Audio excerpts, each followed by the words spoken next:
So as the tradition goes, every Thanksgiving, Karen and I go down to Missouri. That's the time that we gather with our family, and we just got to get reconnected to our roots, our family, and of course we're in the St. Louis and the Ozarkian mountain kind of area, so that kind of feeds our souls.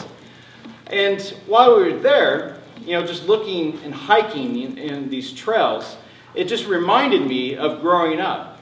Growing up down, even further down in Joplin, down where the Ozark Mountains are, where there's hillbillies. And just remembering the times of Christmas, about around this time when everybody's putting up their Christmas decorations. The lights are going on the house. People are going out and buying trees in the Christmas lots or at Walmart buying the plastic trees to put in their house. I have one. They're nice. But for my family, what we did is that we always got a fresh tree. And we didn't buy it from a lot. We never had a perfect tree. We never had one of those pine trees, the balsamic fir or a Scotch pine, or one of those idyllic kind of trees that you always see. We never had one of those. What we did is that we would go hiking in the woods, out in the middle of nowhere, out in the wilderness. And we would go through the woods. I mean, there was no paths. We were making our own path. We were going deep in the woods, and we would find these cedar trees. These really weird-looking cedar trees. And they were weird because down in that area, there's not much agriculture other than maybe cattle. Because that's pretty much all the land can sustain is maybe some cows. But the majority of the land is really poor. The soil is really poor. I mean, you could go out, kick the dirt, and you're kicking up red clay. Not much grows in that area, especially with all the rock and the clay and everything. But these scrub trees and these cedars would just burst out of the clay, out of this soil that wasn't good for anything, that nobody wanted, nobody valued. The fact that we were trespassing on somebody's farm, they didn't care. Please, take my cedar trees. So we would cut these cedar trees, and that's what we would have for our Christmas trees. And they were not perfect. There was a couple of trees that kind of looked like the Charlie Brown Christmas tree. And some had like a half, it looked like somebody took a bite out of the back of the tree and all that. But once we got home, we started putting the popcorn and the cranberries and the tinsel and everything on it. They were beautiful for us. Growing up, we didn't have much. And in fact, this was a delight. No matter what was going on, even if my parents were not working, we always had a tree. Because we got it for free. But that tree was a beautiful thing that just kind of lit up the darkness of winter. It was a stepping stone of what is yet to come. It was a marker of hope.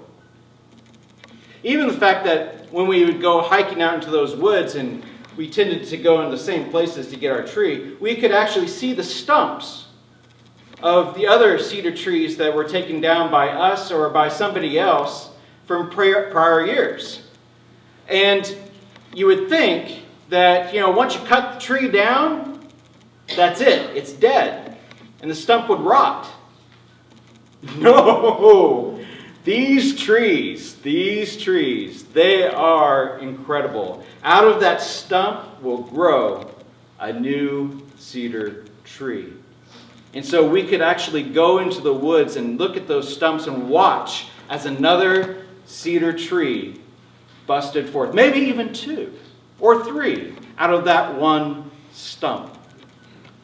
Out of the dirt, out of the clay, out of the soil that nobody wanted or desired, grew these beautiful trees. And even if you hacked them down with your saw or your axe, they still emerged and grew and prospered and again became a tree that somebody would come and take into their home to be a sign of hope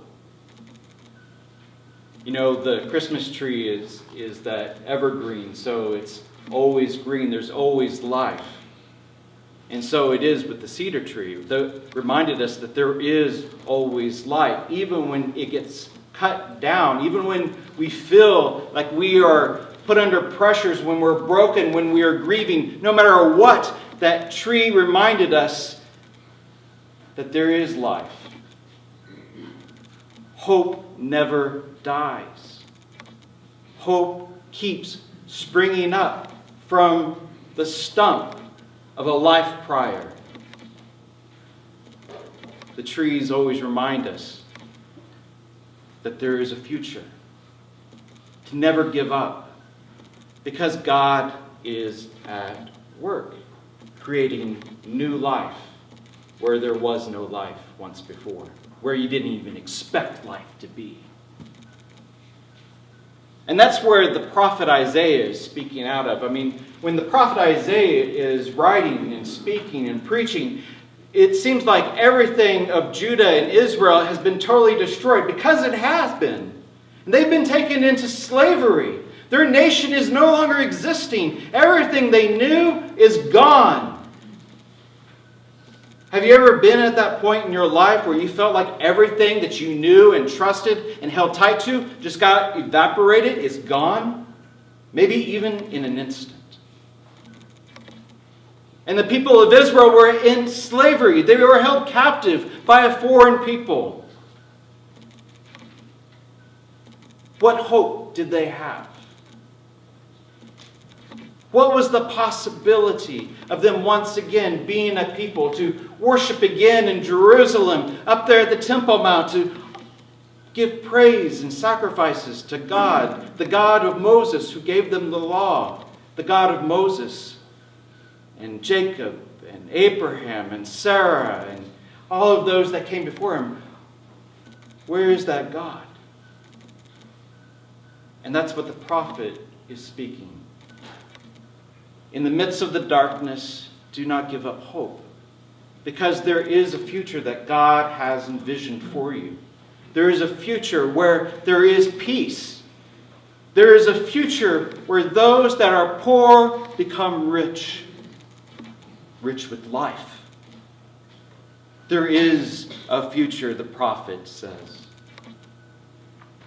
And that prophet then informs the other prophet we heard from today, which was John the Baptist, that weird guy wearing really scratchy camel fur and a belt and out in the middle of the wilderness, out in the desert, calling people to repent, to turn back to God. And even though John the Baptist's message sounds kind of scary, very apocalyptic, like where I grew up, not too far from where we were cutting those trees down, there was this Pentecostal church. We call them Holy Rollers. And if you wanted the fear of God in you, and you wanted to know about fire and brimstone, then that's where you would go. And it was actually kind of fun, too, every once in a while. But, so you would think that John the Baptist, that was fire and brimstone that he was preaching. That you have to repent, or else you're going to go down to hell and you're going to burn forever. I've heard those messages before. But John the Baptist was not so much preaching that. He was out there as a prophet, speaking to the reality of the time. Saying, if we are to live into this vision that God has given us, this future that God has for us, then we also play a role within it. We are not inactive bystanders. See, that's the role of prophets. Prophets speak to their current context. They're not so much being future tellers or fortune tellers.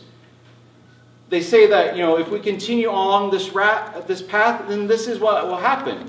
But listen to God right now. This is what God hopes for. This is what God desires. God desires for peace. God desires reconciliation. God desires that everybody be cared for and embraced. Everybody that is valued. And so John is out in the desert saying, repent, turn. We have to actually take a moment to assess where we are in our journey. in our communal way of living out into what God has hoped for, that future? How are we playing our part in this? And John is saying now is the time to take an assessment and then turn. Turn back to God. Change those habits. Turn back to the ways that give life. Turn back to the ways and the values that God values. And then that will lead us back on the path. But it's not easy. And in fact, that's what John is saying also. He is preaching that word of hope, that do not fear, because there's one coming that will help us make it a reality. The hope that God desires for us is incarnated. That hope is coming to us in a person so magnificent and powerful that I am not even worthy to tie his shoe. A person so mighty and powerful that, yes, I baptize you and I cleanse you with water symbolically here in this river, but this person will come and it'll be like fire that will refine you like gold, so that everything that you value and you hope for will be that same thing that God values and hopes for. This is what is yet to come. So prepare. It's going to happen. During this Advent time, we are kind of like those people out in the wilderness, out in the desert, standing there on the shore of the river where John the Baptist is preaching and reminding us of the words of the prophet Isaiah about hope, the hope that always endures, hope that takes root when we think that nothing is left. Now is the time that we are also called by God to take an assessment of where we are in our journeys of faith. Where are we in our journeys of discipleship? Where are we in our journey of being human beings together? And how are we living out those values that God values? Such as caring for the poor, the widowed, the orphaned, those that are hungry, those that have no clothes, those that are suffering injustice. How are we being the people of God and living out that hope that God desires so much? Now is the time to take an assessment and also to look for ways that you can be that living hope, that incarnation, just as Jesus was the incarnation of peace and hope and joy and love. You too are called to be that.